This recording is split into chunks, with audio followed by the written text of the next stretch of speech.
Amen, alléluia, alléluia. Je bénis, je bénis, je bénis la vie de tout un chacun au nom de Jésus. Je bénis ce jour au nom de Jésus. Je bénis ces instants au nom de Jésus. Et alléluia. Seigneur mon Dieu, mon roi, encore en ce matin, nous te disons infiniment merci, nous te rendons infiniment grâce. Alléluia, tu es merveilleux, tu es bon, tu as renouvelé le souffle de vie en tout un chacun. Nous avons la santé, nous avons la vie. Et combien même certains d'entre nous seraient malades, c'est justement parce que tu veux te glorifier. Alléluia. Quand bien même tu permets certaines épreuves, certaines complications et même l'adversité dans nos vies, c'est pour qu'au final, toi, tu puisses rayonner. Dieu de gloire, Dieu puissant, Dieu de l'éternité, à qui nous devons toutes choses. Et encore en ce matin, nous te remercions pour cette parole, pour cette grâce, alléluia, que tu vas nous faire, par ton Saint-Esprit, de pouvoir comprendre, alléluia, de pouvoir palper, de pouvoir, alléluia, obtenir la révélation encore. Seigneur, conduis ces instants, car tu es déjà présent parmi nous. Conduis ces instants et dispose nos cœurs, dispose notre environnement, dispose notre être à recevoir cette parole. Alléluia, j'annule et je brise tout esprit de distraction et tout ce qui viendrait pour pouvoir enlever la bénédiction des enfants de notre Seigneur encore en ce jour. Seigneur, que ton seul et saint nom soit glorifié au travers de ces instants. Au nom de Jésus. Alléluia. Shalom à tous les bien-aimés. Shalom à tous. Alléluia. J'espère que vous allez bien. Mes bien-aimés, attention. Attention à ne pas tomber dans les futilités, dans ce qu'on appelle le buzz. Puisque le buzz, c'est des futilités. Alléluia. On pense toujours à la Saint-Valentin, au jour de l'anniversaire, à la fête des pères, à la fête des mères, à la journée des enfants. On pense à la fête des fermiers, à la fête des voisins, le jour du professeur, le jour de Noël, le jour de l'indépendance. Ce jour-là, jour après jour, etc., etc. Avez-vous déjà pensé au jour du jugement? Est-ce que ça va être un jour de célébration ou un jour de condamnation pour vous? Si vous êtes en sécurité, qu'en est-il de vos amis et de vos proches? Bien-aimés, nous devons leur montrer notre amour en parlant du jour du jugement. Alléluia. Nous devons,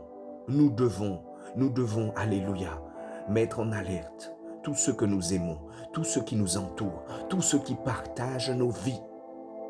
À nous, qui avons déjà obtenu, alléluia, le salut, nous voulons faire partie de ceux-là qui accomplissent les desseins parfaits de l'Éternel. C'est sa volonté. À ceux qui l'ont reçu, que, alléluia, cette bénédiction devienne un partage pour tous ceux qui nous entourent, pour tous ceux qui partagent nos vies de près ou de loin. Et aujourd'hui, par la grâce de notre Seigneur, nous allons voir quelle est la bonne religion. Quelle est la bonne religion pour toi?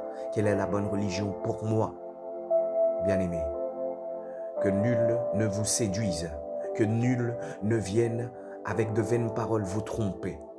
Que le Seigneur nous bénisse encore en ce matin. Alléluia. Nous rentrons dans notre sujet. Quelle est la bonne religion pour toi? Quelle est la bonne religion pour moi?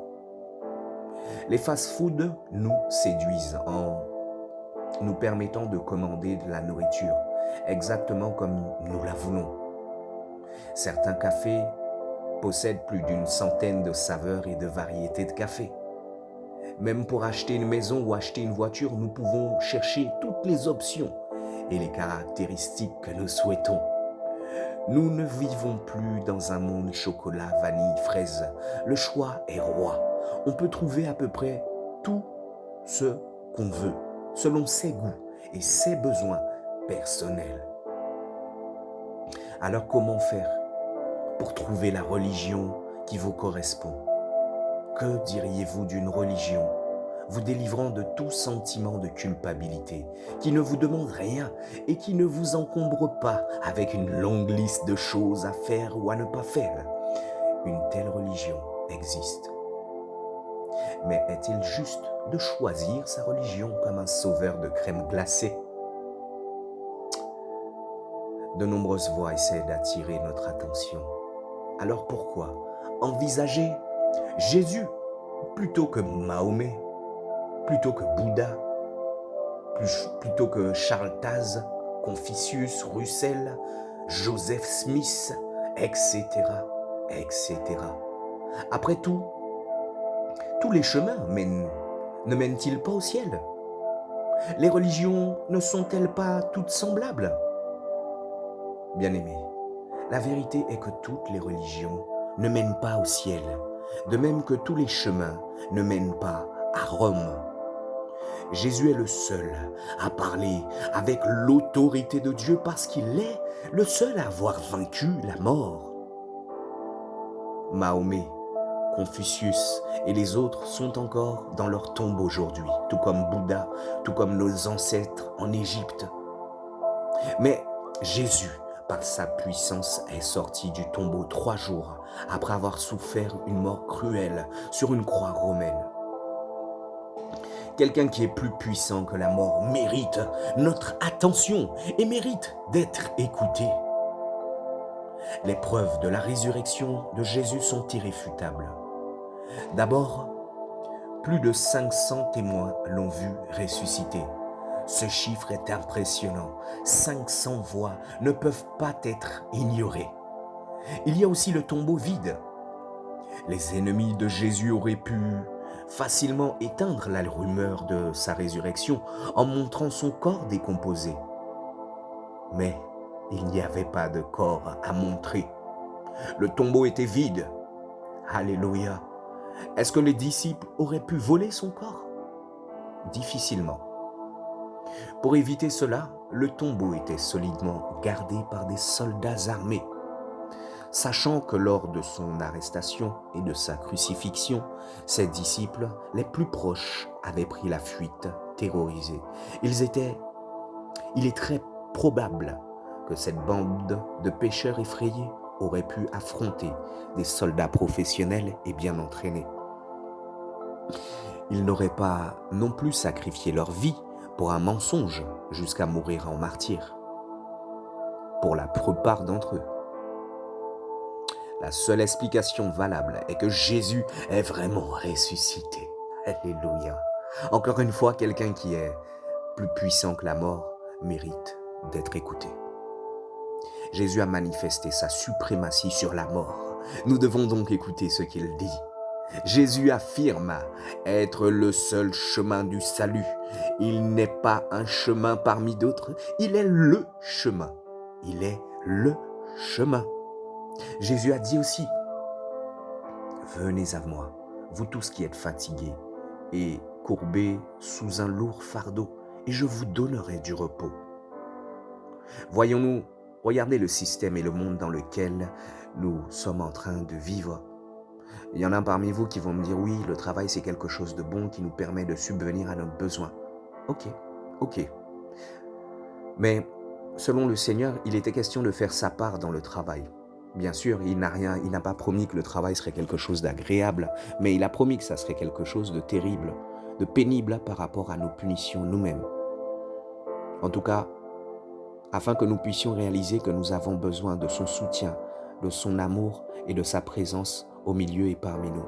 Parce que le Seigneur nous donne le libre arbitre et il laisse même que cette société soit dirigée par des hommes. Mais qu'est-ce que les hommes font aujourd'hui?